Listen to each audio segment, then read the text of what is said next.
اعوذ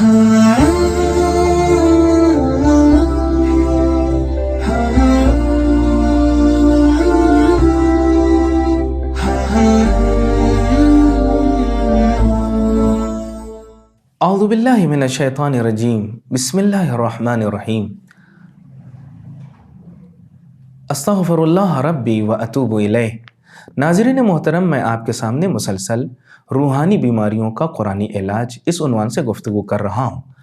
آج جس موضوع پہ گفتگو کرنی ہے وہ بہت اہم ہے اور ساری چیزوں کا دار و مدار اسی ایک بیماری پر ہے، وہ ہے جہالت، نادانی، لا علمی۔ انسان کا کسی چیز سے بے خبر ہونا، جاہل ہونا، یہ ہزاروں بیماریوں کو جنم دیتی ہے۔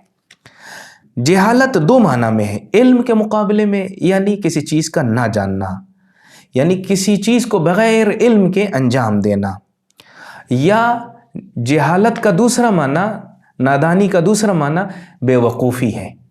یہ دو معنی استعمال کیے گئے ہیں۔ راغب اصفہانی نے کچھ چیزیں جہالت کے بارے میں لکھی ہیں۔ ایک انسان کا علم سے خالی ہونا یہ اصل جہالت ہے۔ دوسرے، غلط عقیدہ دماغ میں رکھنا، یہ بھی جہالت کی علامت ہے۔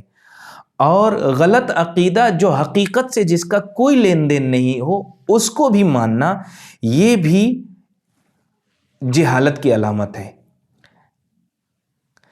یعنی اس کی مثال کیا ہے؟ اس کی مثال یہ ہے کہ کوئی نماز کو جانتا ہو کہ نماز پڑھنا ضروری ہے مگر جان بوجھ کر چھوڑ دے، یہ جاہل ہے، یعنی جانتا ہے مگر اس کے اوپر توجہ نہیں کرتا۔ جہالت اگر دیکھا جائے تو انسان بہت سے کام جہالت کی بنیاد پر انجام دیتا ہے، اور سب سے بڑی مشکل یہ ہے کہ جہالت کی اور نادانی کی مذمت اس وجہ سے نہیں کی گئی ہے کہ یہ سیکھا نہیں ہے، یہ جانتا نہیں ہے، بلکہ مشکل یہ ہے کہ یہ جانتا تو نہیں ہے مگر خود کو بہت اچھا ثابت کرتا ہے۔ یہ سب سے اہم مسئلہ ہے۔ آج سماج میں ایسے بہت سے لوگ مل جائیں گے جو خود پڑھے لکھے نہیں ہیں مگر ایسا ذکر کریں گے جیسے بہت پڑھے لکھے ہیں، اور اپنے آپ کو بہت بن ٹھن کے ذکر کرتے ہیں اور ایسی باتیں کرتے ہیں۔ ایسے لوگ جیسا کہ قرآن نے ذکر کیا، یحسبهم الجاہل اغنیاء من التعفف۔ یہ جاہلوں کی مشکل کیا تھی؟ جاہل کی مشکل یہ نہیں تھی کہ یہ صرف جاہل تھے، یہ جانتے نہیں تھے، نہیں، ان کی مشکل یہ تھی کہ یہ فقیروں کے سامنے اپنے آپ کو اچھا پیش کر رہے تھے، اپنے آپ کو کہہ رہے تھے میں بے نیاز ہوں، میں غنی ہوں، مجھے کسی کی ضرورت نہیں ہے۔ یعنی جاہل کی مشکل یہ ہے کہ خود لا علمی نہیں بلکہ وہ جسے نہیں جانتا ہے اسی چیز کو کرتا بھی ہے اور اس پہ فخر بھی کرتا ہے۔ اس لیے جاہل سے دوستی نہ کی جائے۔ جاہل سے جب بھی دوستی کی جائے گی تو وہ ہر غلط بات پر وہ آپ کو خوش کرنے کی کوشش کرے گا اور اسے یہ پتہ بھی نہیں چلے گا کہ یہ میری بات غلط ہے۔ جہالت کے اثرات اور نقصانات کیا ہیں؟ پہلا، خدا کے علاوہ دوسروں کو خدا ماننا۔ ایک قرآن نے ذکر کیا ہے، قالوا یا موسیٰ اجعل لنا الہا کما لہم آلہہ۔ اے موسیٰ، ہمارے لیے بھی ایک اللہ قرار دے دو جیسا کہ تمہارے پاس خدا ہے۔ یعنی یہ اس کی بھی وجہ کیا ہے؟ قال انکم قوم تجہلون۔ یہ جہالت کی بنیاد پہ اس نے کیا کیا؟ سامری کا پورا واقعہ آپ جانتے ہیں کہ جہالت کی بنیاد پر لوگوں کو اللہ سے دور کر کے دوسری چیزوں کے سامنے اس نے جھکنے کے لیے مجبور کر دیا۔ جہالت کی بنیاد پر انسان دین کا انکار کر بیٹھتا ہے۔ جہالت کی بنیاد پر انسان کا دل منتشر ہو جاتا ہے۔ گروہ جو آپس میں ایک ساتھ دلوں کے ذریعے ایک ہوتے ہیں وہ سب بکھر جاتے ہیں، جیسا کہ قرآن نے ذکر کیا ہے کہ جاہل افراد سمجھتے ہیں کہ وہ ایک ساتھ ہیں، نہیں، تحسبهم جمیعا، وہ گمان کرتے ہیں کہ وہ ایک ساتھ ہیں، بہت مضبوط گروہ ہیں، مگر جہالت کی بنیاد پر قلوبهم شتیٰ، ان کے آپس میں اختلاف بہت رہتا ہے، ان کے دل آپس میں مختلف ہوتے ہیں۔ سب اپنے مقصد کو پورا کرنا چاہتے ہیں، سب کے الگ الگ نظر ہیں۔ بہت سے لوگ ایک دوسرے کے ساتھ اپنے خاص لالچ کی بنیاد پر جڑتے ہیں، سب اپنے اپنے مقصد کو حاصل کرنے کے لیے تو ظاہری طور پر دکھائی 100 دیں گے۔ اور یہاں ایک چیز کی طرف متوجہ ہونا چاہیے کہ یہ نظریہ یاد رہے، یہ نہ سمجھا جائے کہ جہاں سب ایک طرف ہو کے ایک ساتھ ہو جائیں وہ سب بہت اچھے ہیں۔ نہیں، ایسا نہیں ہے، ان کے اندر بھی لالچ ہے کہ میں اس پیسے کو جمع کرنے کے لیے اپنی رائے رکھوں گا، اور سب ایک دوسرے کے مخالف میں بھی ہیں، صرف ظاہری طور پر ایک دکھائی دیتے ہیں۔ جہالت کا ایک نقصان یہ ہے کہ انسان اللہ کا انکار کر بیٹھتا ہے۔ جہالت کرنے والوں کی پہچان کیسے پتہ چلے گا کہ یہ انسان جاہل ہے؟ جاہل انسان کی پہچان یہ ہے کہ وہ دوسروں کا مذاق اڑائے گا۔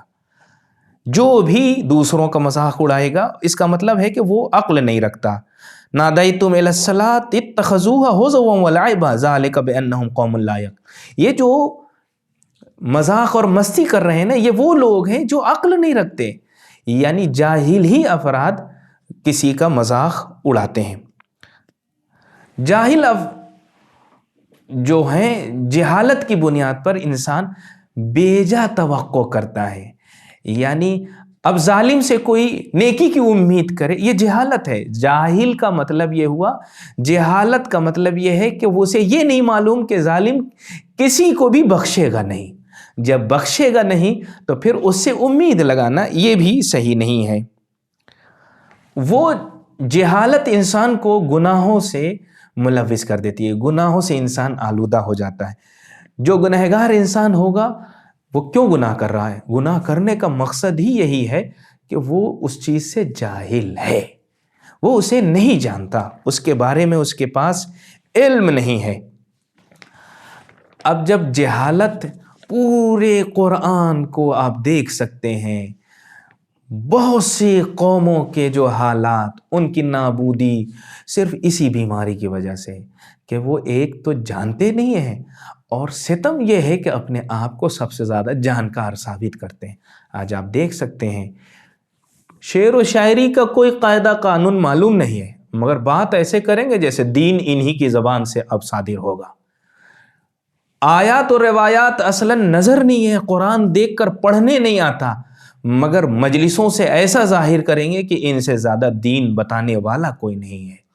اس طرح کے بہت سے لوگ آپ کو مل جائیں گے جو دین کو سمجھائیں گے۔ یاد رہے، جاہل کی پوری کوشش یہ ہوتی ہے کہ وہ آپ کو بھی جاہل ہی بنائے، اور جاہل اگر آپ کا لیڈر بن جائے، جاہل اگر آپ کا رہنما بن جائے، جاہل اگر آپ کے ہاں ممبر پہ آنے لگے تو سمجھ لیجئے پھر اس معاشرے میں علم کا بول بالا نہیں ہوگا، ہر طرف لڑائی جھگڑے ہوں گے، ہر طرف ایک دوسرے سے حسد کیا جائے گا صرف جہالت کی بنیاد پر۔ جتنی بھی برا، اگر حسد کے انجام معلوم ہو جائیں تو پھر انسان جہالت کی بنیاد پر حسد کرتا ہے، اور حسد اس وجہ سے چھوڑے گا جب وہ جہالت کو ختم کرے۔ اب سوال یہ ہے کہ جہالت سے بچنے کا راستہ کیا ہے؟ پہلا راستہ جہالت سے بچنے کا، کسی بھی چیز کے بارے میں وہ تحقیق کرے، اس کے بارے میں جستجو کرے، غور و فکر کرے۔ جب تک جستجو نہیں کرے گا تب تک اس کام کو انجام نہ دے، جب تک معلومات صحیح نہ ہو تب تک زبان نہ کھولے۔ خاص ان لوگوں سے گزارش ہے جو مسئلے دیکھے نہیں ہیں، مسئلہ پہ غور و فکر بھی نہیں کیا، اور کسی نے پوچھا صرف اس شرم سے کہ لوگ مجھے جاہل سمجھ لیں گے، غلط مسئلے کا جواب۔ آج بہت سے لوگوں نے دین کا بیڑا غرق کر دیا ہے صرف اس وجہ سے کہ لوگ مجھے یہ نہ سمجھیں کہ میں جانتا نہیں ہوں۔ ان لوگوں نے غلط مسئلے بیان کر دیے، اور جب غلط مسئلہ بیان کر دیا اور اس نے اس مسئلے کی بنیاد پر ہزاروں کام انجام دیے، جب تک وہ کام انجام دیا جائے گا اس جہالت کی بنیاد پر تو اس کا عذاب کس کے سر آئے گا؟ جس نے مسئلہ غلط بتایا تھا۔ ایسے لوگ آپ کو بہت مل جائیں گے، اس لیے گزارش ہے کہ جب مسئلے پہ نظر ہو تبھی نظر دیں، تبھی کسی کو مسئلہ بتائیں۔ اور دوسرا راہ حل یہ ہے کہ ہم اہل ذکر سے سوال کریں، کسی بھی مسئلے میں کسی بھی مسئلے میں اگر پھنس جائیں تو ہم اہل ذکر سے، اس لیے کہ اللہ نے ہمیں جاہل پیدا کیا، ہم کچھ جانتے نہیں تھی۔ واللہ خلق لکم، جب ہمیں اللہ نے پیدا کیا تو ہم جب ماں کے پیٹ سے نکلے لا تعلمون شیئا، کچھ نہیں جانتے تھے۔ تو اب سیدھی سی بات ہے، جو جانکار ہیں ان کی طرف رجوع کریں۔ فاسألوا اہل ذکر ان کنتم لا تعلمون، اگر تم جانتے نہیں ہو تو اہل ذکر سے پوچھو۔ جب اہل ذکر سے پوچھو گے تو ہر چیز کا جواب ملے گا، جب ہر چیز کا جواب ملے گا تو جہالت اور نادانی خود بخود ختم ہو جائے گی۔ پھر عمل علم کی بنیاد پر ہوگا، اور جب علم کی بنیاد پر عمل ہوگا تو معاشرے میں اور سماج میں ہر طرف اچھائی نظر آئے گی۔ آخر میں خدا سے دعا، خدایا اس جہالت جیسی بیماری سے ہم سب کو محفوظ فرما، آمین یا رب العالمین۔